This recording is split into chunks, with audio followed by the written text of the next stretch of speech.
Hi everyone, Bren here. Welcome to this week's garden update, where over the past 7 days I have done quite a lot out here in the garden. I'm going to show you a few of those areas today. So pretty much I've been clearing out garden beds and replanting them with some fresh seedlings so that I have plenty of crops like edibles and flowers to harvest in autumn. As I'm showing you a few of those beds today, I'm going to share with you, well, what I think is a top tip to maximize your growing space. And I'm not talking about growing crops vertically, it's something a little bit different. Right, so let's get into it now. Just sit back, get yourself a hot beverage or a cool drink if you're going through the summer heat like we are at the moment. Sit back, relax for a few minutes, and let me show you around. I took advantage of the cooler weather last weekend to get on top of some of the garden tasks that I had on my to-do list. Top priority was over here in these long beds which contain cut flowers. I really wanted to get some seedlings in the ground so that I would have some fresh flowers to harvest in autumn. I also wanted to give this area a really good tidy up, a decent weeding. I mean, I have done a lot, but as you can see, there's still lots of weeds getting into the beds. Mostly grass as per usual, a few dandelions. Whoops, I let that one go to seed. I shouldn't have done that. So if weeds, which are essentially unwanted plants, start growing in your garden beds amongst the cut flowers, they will be in competition with these plants for nutrients, reducing the growing potential and production of flowers that you'll be able to harvest. Here's this area from a different angle. You may remember in this spot I had some cornflowers, ageridum, lots of statice. I pulled quite a few plants out and replaced them with some more annuals. In here there's a whole bunch of snapdragon. Now I actually ended up buying a few punnets. So these ones are called Crimson, a beautiful red colour which I think will be really suitable for autumn bouquets. I do have a few of these snapdragon seedlings left over. I'm going to use these as backup plants. So if any of the ones here die, which is very possible at this stage of growth, I'll be able to fill in any gaps created with these backup plants. Doing this will ensure that I'll be able to maximize the growing potential from this patch in the garden. And of course, this gardening tip to maximize your growing space can be applied to your edible crops too. For example, lettuce or spinach. Have a few of your backup plants, because I am sure if your garden is anything like mine, you have some slugs and snails that love to munch on lettuce. So if you have a few backups, then you can fill in the blank spots. Moving along, this patch is some first year dahlias that have been grown from seed.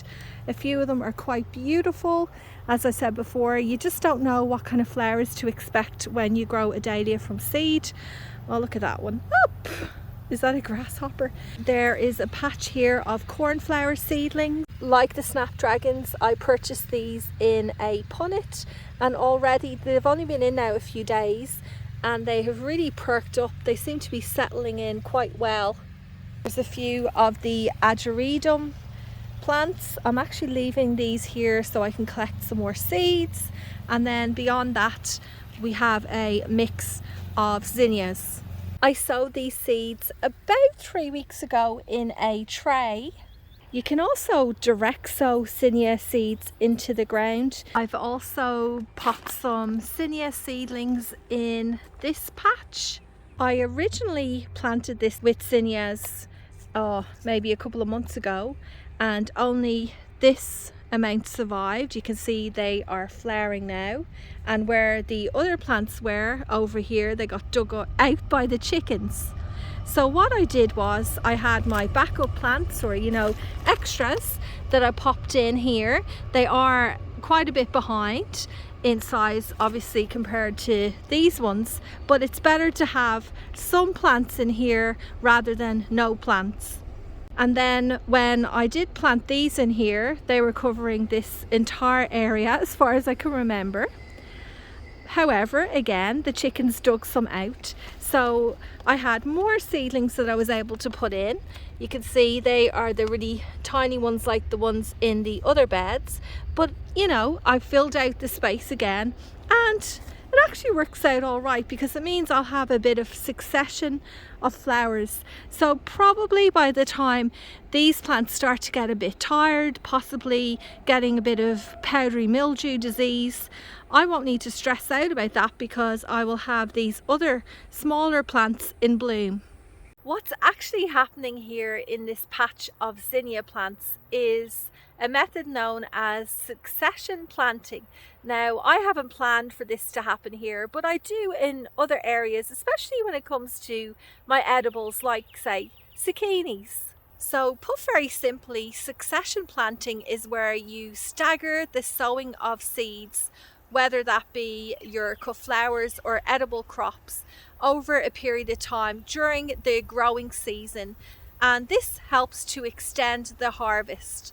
For example, with the zucchinis, I know where I live in my area, each year zucchini plants seem to die off after a couple of months from disease. So in order to extend the season of zucchini harvests, what I will do now very soon is sow some more seeds. So by the time those seeds are large enough plants to pick more fruit from, the other plants that I have in the ground will have started to, you know, become a bit tired, disease looking, and the production of fruit will have decreased. Before we leave this area, I did also want to mention the elephant in the room. All of this in between the rows. It's very messy, rough and ready at the moment. But the reason why I put cardboard down here is because you'll see underneath it was getting very weedy and it's already starting to do its job. Do you see the foliage, the grass there? It's starting to brown off. That's the purpose of the cardboard. It's an easy, quick way to clear the pathway.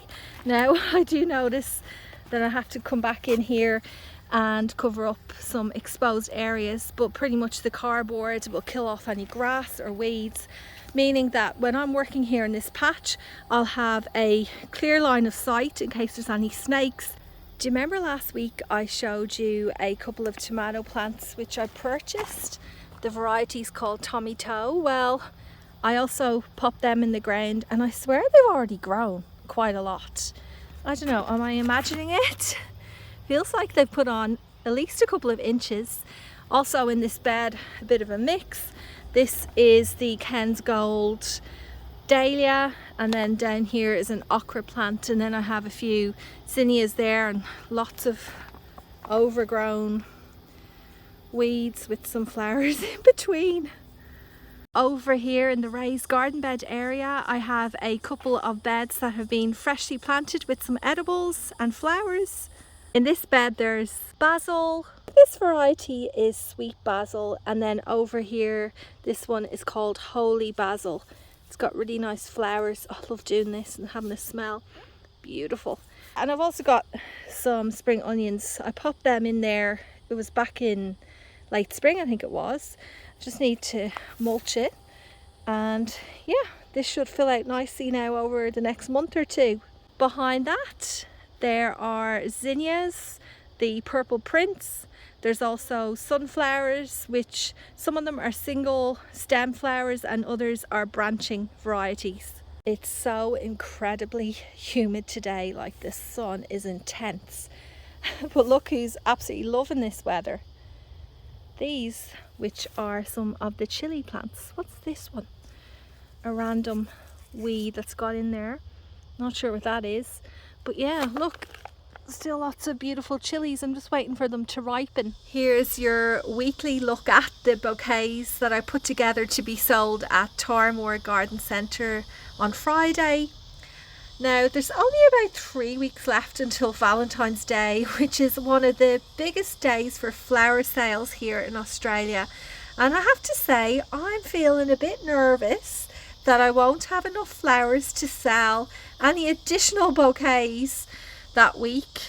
There's been so many cut flowers that have been damaged by pests. I haven't been able to sell those blooms. They've just gone straight in the compost pile.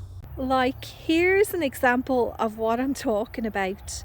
Wouldn't you think, looking at all of these Rebeccias or Black-Eyed Susans, that I must have a big selection to choose from when it comes to adding them to arrangements? But no, I really don't, because if you take a look at most of these, a little bit of a closer look, let me just pick one at random. Well, that one's a bit obvious, but maybe say this one here. Look at that, there's so much petal damage. I can't sell this. Or over here, this one, look. Or here. When I was harvesting from here for the bouquets, I only managed to pick 3 or 4 stems, and I really did have a great look, and they just weren't any good. Having started my small business about 3 months ago now, where I sell the cut flowers that I grow here in my cottage garden, oh my goodness, it has completely opened my eyes up to how difficult it must be for flower farmers or farmers in general when it comes to all the variables in weather, disease, pests, and how that can greatly affect their crop from year to year. Like, even this week we had this pretty big storm, and thankfully in my area we avoided any hailstones, but down in the Southern Highlands they copped it. And I noticed on Instagram during the week there's a lady called Jen who has a flower farm called Southern Highlands Flower Farm, and her dahlias got smashed. I haven't followed up on the update, but as far as I'm aware, all of the buds got damaged on the plants, so she now is going to be delayed by about 2 weeks before she'll be able to harvest flowers. Like, oh, it's unreal. And I don't even know if we got any warning about that, because there seems to be some really crazy storms going around at the moment that come from nowhere. Yeah. Anyway, I think that's enough chatting for the moment. I need to head off. Thank you so much for sticking around until the end. I'm excited to share more of my garden with you now over this coming year. I've got some really exciting plans ahead. So if you enjoyed what you just watched and you were a new viewer, please consider subscribing and giving this video a thumbs up. I'll see you again next Friday, everyone. Happy gardening!